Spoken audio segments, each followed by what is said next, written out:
মুভিটা অসাধারণ লেগেছে, অসাধারণ। আমার কাছে, কার কাছে কিরকম লাগছে জানি না, কিন্তু আমার কাছে অসাধারণ। যে পার্টটা দেখেছি পুরাটাই মানে মন কেড়ে নেওয়ার মতো পার্ট। রাজকুমার থেকে একদম ভালো হয়েছে।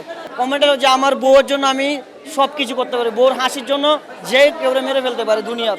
যারা দেখে না, মনে করেন ছবিটা দেখার পরে এই যখন নায়িকাকে দর্শন করা হয় তখন তো শাকিব খানের মন ভেঙে যায় বউকে, তখন বউর মন পায় না কিছু করার। যখন শাকিব খানের যে একটা কষ্ট পায়, যে একটা কান্ডার দৃশ্য হয়েছে, ওই দৃশ্যটা দেখে আমিও কিনে দিছি। এত সুন্দর হয়েছে দৃশ্যটা, মানে ছবিটা যে দেখবে তারে মন কেড়ে নিবে, ছবিটা যে দেখবে তারে মন কেড়ে নিবে, এত সুন্দর হয়েছে।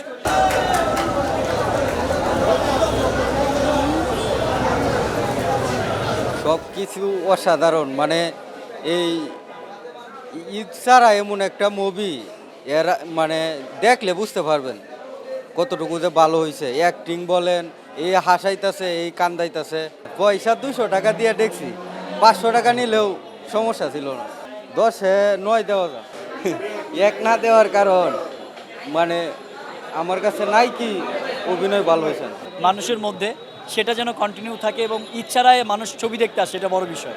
আমরা এরকম না, এর চাইতে আরও বড় কিছু চিন্তা করব। একটা চেঞ্জ হলে আর একটা চেঞ্জ আসবে, সেটাই তো হওয়া উচিত, তাই না? আমি অবশ্যই চেষ্টা করি ভালো। এখন বাকি রেজাল্ট তো আমি বলতে পারি না, আমি তো আমারটা ভালো বলবো, অডিয়েন্স যেটা বলবে সেটাই।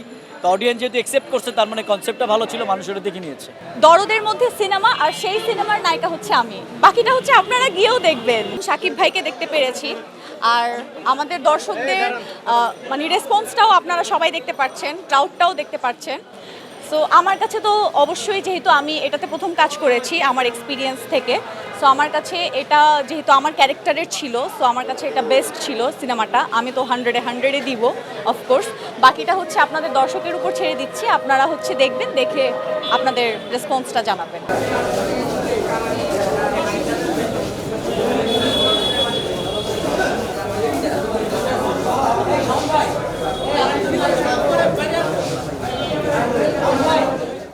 দরদ ছবিটা সাকিবের জীবনে একটা টার্নিং পয়েন্ট, অন্য ধরনের একটা ছবি। ভাল লাগছে ছবি। দুইটা জায়গা থেকে আমি ভালো বলবো যে মামুন খুব ভালো ছবি বানাইছে, এর আগেও সে ভালো ছবি বানাইছে।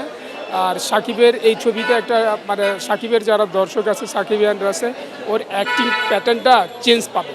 অন্যান্য ছবির মতো গদবাদানা, এটা একটা ডিফারেন্ট লুকে ডিফারেন্ট অ্যাক্টিং করছে, যেটা অন্যান্য ছবিতে দেখা যায় না। অন্যান্য ছবিতে এক ছবির সাথে আরেক ছবির মিল পাওয়া যায়, কিন্তু এই ছবিটা সম্পূর্ণ একটা ডিফারেন্ট ছবি করছে শাকিব খানের যে অভিনয়টা এই ছবিতে করছে, করার পরে যে আমি যা দেখলাম, প্রিয়তমা, রাজকুমার, তারপরে হইলো আপনার তুফান, এইটার থেকে ভালো একটা ব্যতিক্রম একটা অভিনয় করছে। তবে শাকিব খান ছাড়া এই অভিনয় কেউ করতে পারবো না, সেই জন্য মনে করেন শাকিব খান মেগা স্টার।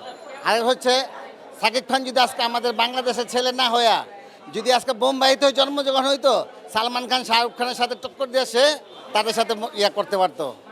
তো সে তখন মানে দুর্ভাগ্যস্বরূপ আমাদের বাংলাদেশের জন্ম।